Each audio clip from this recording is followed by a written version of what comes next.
We're giving the old classic a little bit of love today. We're remaking my potato bake. Obviously, I'm not going to do the exact same recipe. I am going to make it even better than the original one. And this one was suggested by one of you guys to redo, and I thought it was a great idea. And if there is anything you guys want to see, let me know in the comment section below. The ingredients for this one are really simple. We're going to need 1.2 kilos or 2.6 pounds of any potato of your choice. All rounders, Yukon Gold, Desiree, Russet, any of that sort. We're going to leave the skins on these for extra flavor. And what we want to do with these is thinly slice them the whole way across. If you're having any trouble cutting them, they might be wobbling around everywhere, just slice off a tiny bit at the bottom. That way it will sit flat and you can continue slicing safely. Along with that, we need one brown or yellow onion. Slice off both ends, slice it in half and then peel it. And then in the half moon position, we're going to thinly slice the whole way across.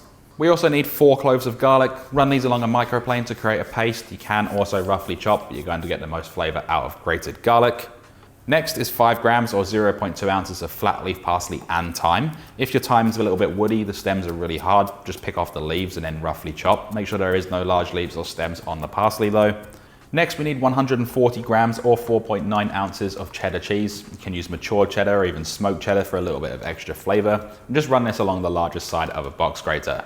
The remaining ingredients are some cream, Dijon mustard, whole grain mustard, cream of horseradish. If you can't get this, it is easy to get. You should be able to get it in your shops, but you can use regular horseradish, just half the amount.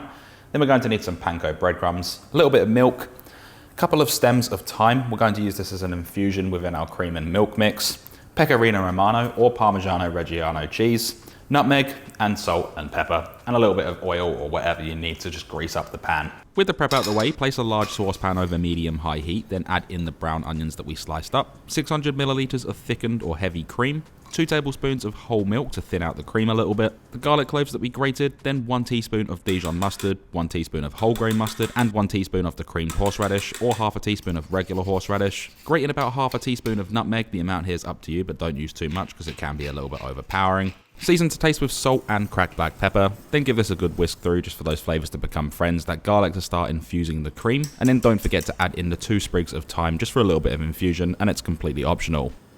With this over a medium-high heat, we're just going to mix it around occasionally, only until you start seeing bubbles form around the edges. We don't want to bring it up to a boil or even a simmer. That's all we need to do, and this can be removed from the stovetop. The next thing to do is place all of the potatoes into a large mixing bowl, pour over the cream, garlic and onion mix, make sure you do scrape it all in there so we don't have any waste, and then mix this all together. Some of the potatoes might be stuck together, so just be mindful of that and unstick them, and you can also use some tongs if you don't want to use your hands. With the prep done, we can then grease up a large roasting dish. This one's about 30 centimeters by 20. I'm using duck fat, but you can use any sort of cooking oil of your choice or even butter.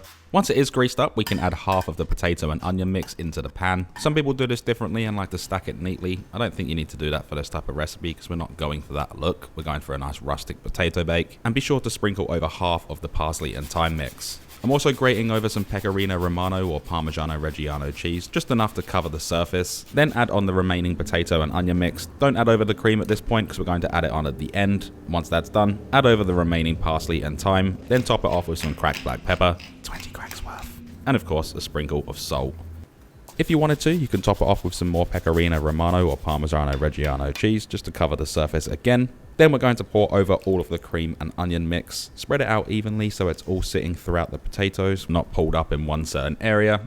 And once that's done, wrap this up nice and tight with some aluminium foil or aluminum foil, however you want to pronounce it. This is going to help the potatoes steam for the first cook, then we're going to bring it out, remove it, and then cook it the second time to get that nice crust on top.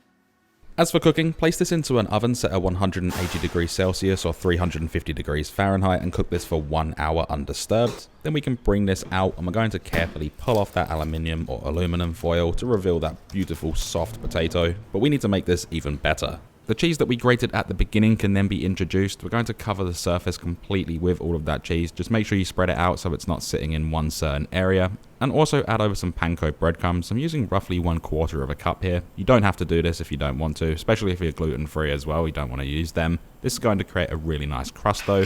Then we're going to hit it up with some cracked black pepper. 10 cracks worth. Let's then take this back over to the oven, still on the same temperature, and this time it's going to be uncovered. We're going to bake this for 30 minutes until that cheese has melted, the panko breadcrumbs have crisped up, as well as that potato being soft in the center. You can check it with a skewer to make sure that it is. I recommend letting it cool down for about 10 minutes before trying to portion it out. It can be a little bit wet. It is better to let it set slightly. And this is one of those side dishes that can be served with pretty much any sort of protein of your choice. Any of your favorites, use it as a side dish, a table filler, or even eat it on its own. I am garnishing it up with a little bit of the cream that's left in the pan, as well as some flat leaf parsley that I've picked. Can also roughly chop it. And with that done, we're left with this beautiful creamy potato bake. It's better than the one I did 3 years ago, and there's only one thing left to do, and that is we can then dig in.